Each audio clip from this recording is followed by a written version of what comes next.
All right, so we have Willie, who got his free play, his training walk, and now he's onto his bed.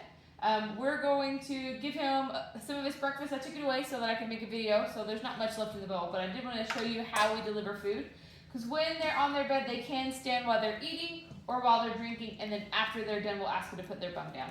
I put a box over here so that it will hold the food for him, and it will lift it up higher. Here, Willie stood up, and we weren't ready to give him the food yet. So I'm going to apply distance pressure. There, his bum went down. I relieved that distance pressure, and then I can give him his bowl. He can stand while he eats his food. Again, he can stay while he drinks his water bucket, but then once he's done eating, he does have to put his bum down. He's wearing that transitional leash just in a slip lead fashion, so that way if he gets off his bed and I need to escort him back to his bed, or after applying distance pressure, if I need to apply some of that contact pressure, I can do that. We'll go over that later, and we'll have a good bed training video of how to correct him. He is a little stubborn, so I want to make sure you understand how to help him work through that, and how to stay calm, cool, and collected on the bed. Today's our second day, so we're going to start adding even more distractions in while he is working on that bed. Again, when he's in the home, he's either on that bed or in his reflection space or on leash walking through the home with me.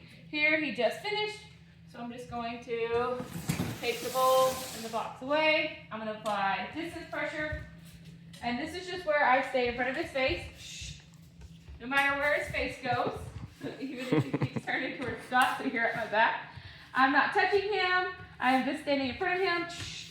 If his foot comes down, I will tell him that his foot is off the bed by tapping it. My hands can be up, my hands can be down, my hands can be to the side. You'll see me do all sorts of things with my hands. The hands don't really matter. It's about blocking his view. Right now he's just trying to follow Scott. I don't know why, but that's what he's doing. And I'm going to just apply distance pressure here, and I'm going to be patient with him. I'm going to give him,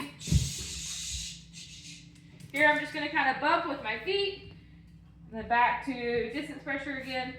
I'm just going to be patient with him and give him time to get the hang of being corrected at a distance.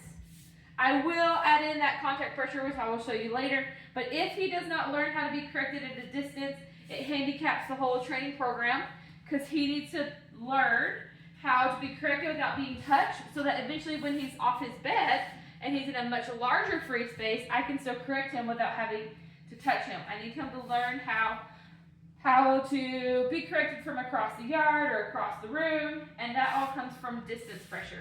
Right now, distance pressure is really close. In the future, distance pressure can be farther and farther away.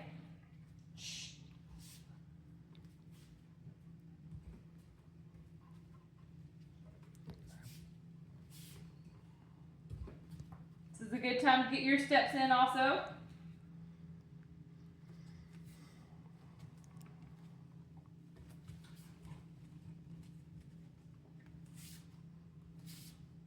And often when we're on the bed and we're practicing this distance pressure, we'll have to do this multiple hundred times a day.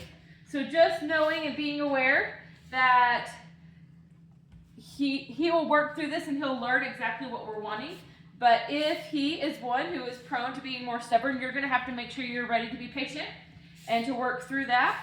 And if you do not have the ability to be patient in that moment, maybe you're on a conference call or you're doing something that requires you to not be able to be on the phone and do this or whatever, you would want to end in a good spot. We'll go over this a lot, but this training is for your lifestyle. It's a whole lifestyle change. We're going to learn that some walks can be shorter, some walks can be longer, some bedtimes can be shorter, some bedtimes will be really long, some reflection times are shorter, some reflection times are longer, because you're molding it into your daily schedule. I can train while I'm doing things, and that's what our lifestyle change is it becomes a 24/7 training, because it's a 24/7 lifestyle change where the dog then just integrates in and becomes part of the family and begins to make his own good choices. And Willie will be able to just learn, once we've all adapted, that he can just chill on his bed and be calm, cool, and collected, and he can be able to make those good choices all on his own.